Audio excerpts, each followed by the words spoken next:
नमस्कार. आज आपण बनवतोय भडंग. झटपट होणारी भडंग, अगदी 5 मिनिटात होते ती. त्यासाठी साहित्य बघा. तेल टाकायचं, त्यानंतर शेंगदाणे आणि आपल्या घरात असलेलं फरसाण. त्यामुळं फरसाणमुळं काय होतं, वेळ ही भडंग असते ती चांगली अगदी विकतसारखी लागते. त्यासाठी कढईत थोडंसं तेल टाकायचं. तेल टाकलं की त्यामध्ये तेल तापून घेतलं की त्यामध्ये शेंगदाणे घालायचे.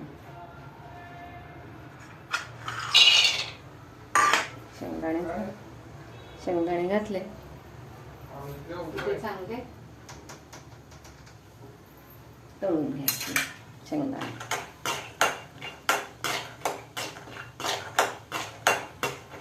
मोठा गॅस करून तळून घ्यायचे. 1-2 मिनिटात ते तळले जातात.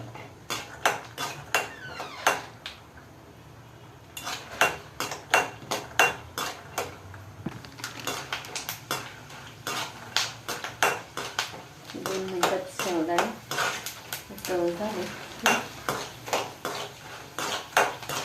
गॅस बंद करायचा.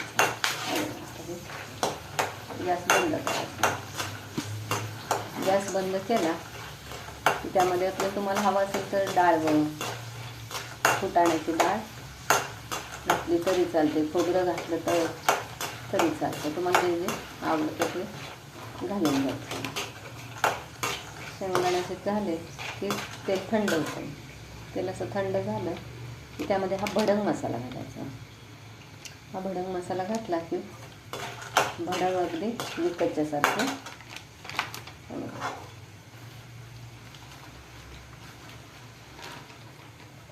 एक चमचावर किती तुमची भडंग असेल त्याप्रमाणे, चुरमुरे असतील त्याप्रमाणे हे त्यामध्ये डाळ घातली तरी छान लागते भडंग. असे लाल भडंग झाले तोपर्यंत गॅस बंदच केला. बंद गॅसमध्ये हा भडंग मसाला टाकायचा, नाहीतर चालू गॅसवर ठेवला तर जळून जाईल. त्यामुळे तेल नॉर्मल झालं की त्यामध्ये भडंग मसाला घालायचा आणि त्यामध्ये आता हे चुरमुरे घालायचं. बाकी काही घालायचं.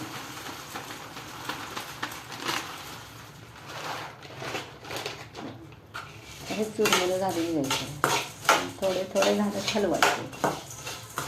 जसे जसे चुरमुरे त्यामध्ये बसतील ठेवून अजून तेलकट आहे त्यामुळे अजून घालायचं.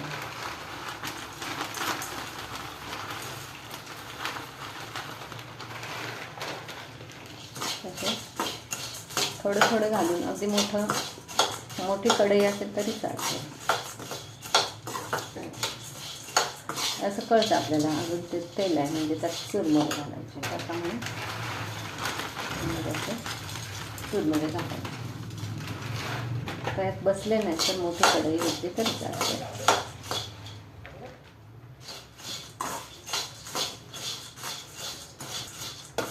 हे बघा असे झाले की त्यामध्ये हे आपलं विकत असलेलं फरसाण घालायचं. तुम्हाला फरसाण किती हवं असेल तसं घालू शकता. त्यामुळे काय होतं, फरसाणमुळे भडंग अगदी विकतसारखी दिसते.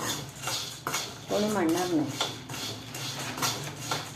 घरी केले एकदा नक्की करून बघा.